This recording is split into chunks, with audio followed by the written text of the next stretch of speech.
everyone, I'm here with my February wrap-up. So I'm gonna have to speed up this video because I don't want to be talking about one book and boring you guys. So the first book that I read is Red Queen by Victoria Aveyard, and this one was getting a lot of hype around booktube and the blogger community, but unfortunately I didn't like it as much as I thought I would. There's a lot of the same unoriginal elements that you find in a lot of these dystopian books that we are so privy to, and I just thought that it wasn't too original, so I had to give this one a 3 out of 5. I did still enjoy it, and I'm still really invested in the entire world, but like I said, I just thought I read the same book over and over again. Like, it's the same kind of plot that I keep reading about.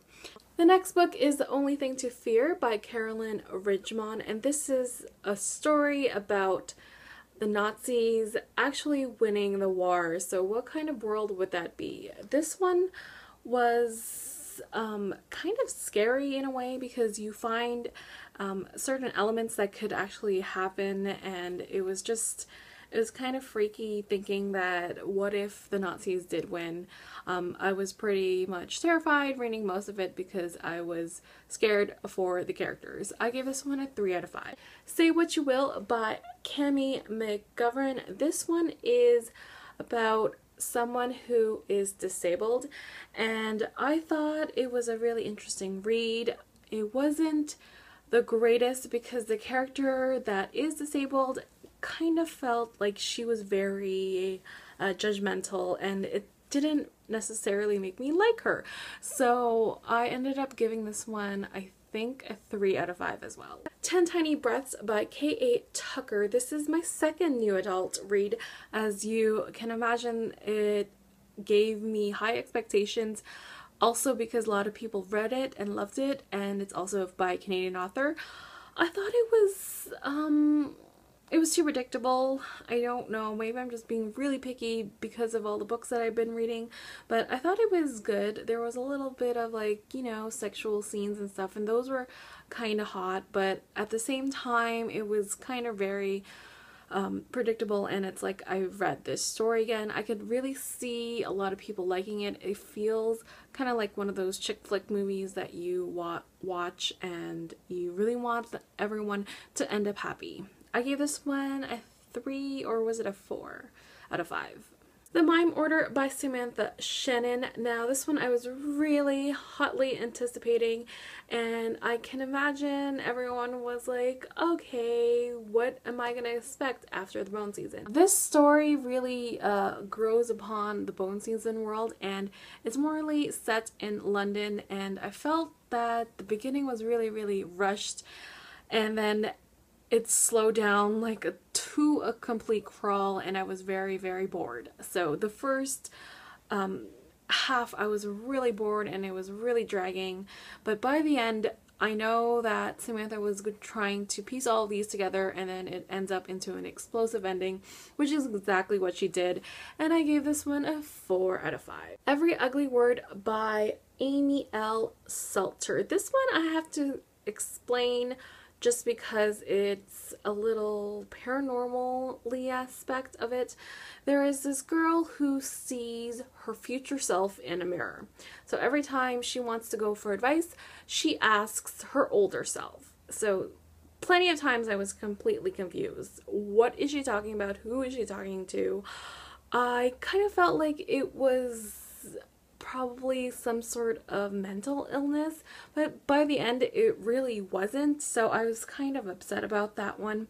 It's really hard to read this part. There are so many bullying aspects, and I just hated so many of those secondary characters. I give this one a 3 out of 5. I'm not going to explain each and every one of these books because they're pretty much almost all the same with the same formula. This is the Black Dagger Brotherhood series by J.R. Warden. This is Dark Lover, Lover Eternal, Lover Awakened, Lover Revealed, Lover Unbound, and I just have to say that this series is so addicting. As you can tell, I read these all in like 1 or 2 sittings. I really like the characters. They're very, very funny, and some of them are just so hilarious, and you just want to know what happens to them and what happened to them before they became vampires. So there's a lot of sexy times in this, and the thing is, I just have to say her writing is very, very easy to just like gobble up in one sitting. It's so easy that you can just get lost in it. So that's probably why I binge read most of them. I highly, highly recommend them. I gave them all, almost all, like 4 out of 5, except this one because I was upset by the ending. The next book is Little Peach by Peggy Kern. Now, this one I had no idea what it was about. I just heard a lot of people raving about it, and then I realized it was about child prostitution. I did not read the synopsis in this book, but I was really surprised at how much I liked it anyway. The writing is it's very fluid and very, it gets into the heart of why these children do this and like how to get out of it. It was just so realistic, and I highly recommend it. I gave this one a 4 out of 5. And I just have to say that I did read a couple of comics, but I'm not going to count them to my total, even though I did add them to my Goodreads total.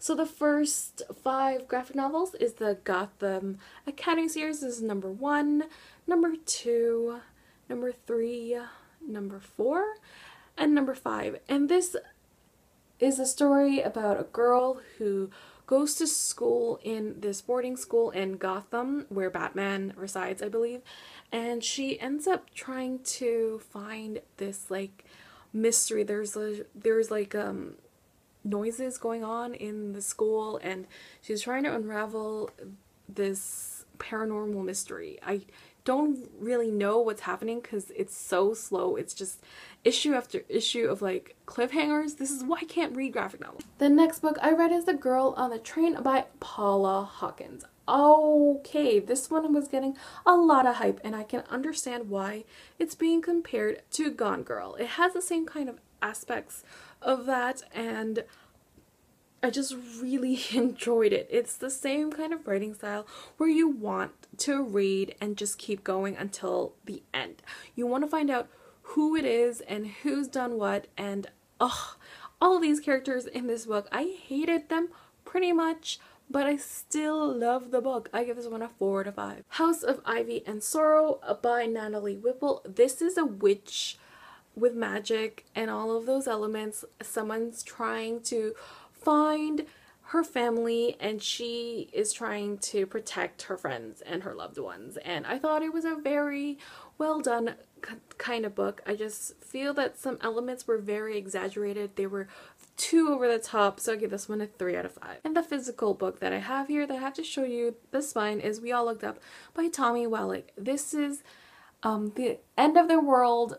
An asteroid is coming to Earth, and they only have 6 weeks left to live. So it follows 4 teenagers, and okay, I just felt that it was kind of boring. I don't know why.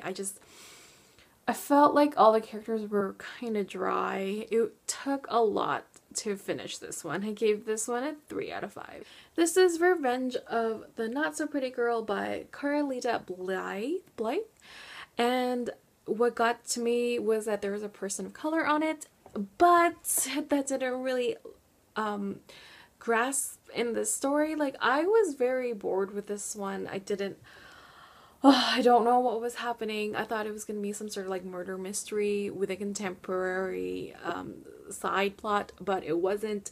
I just felt the girl was super annoying, and I gave this halfway mark before I DNF'd it. Titseeker by Arwen Elise Dayton, and I gave this one a shot.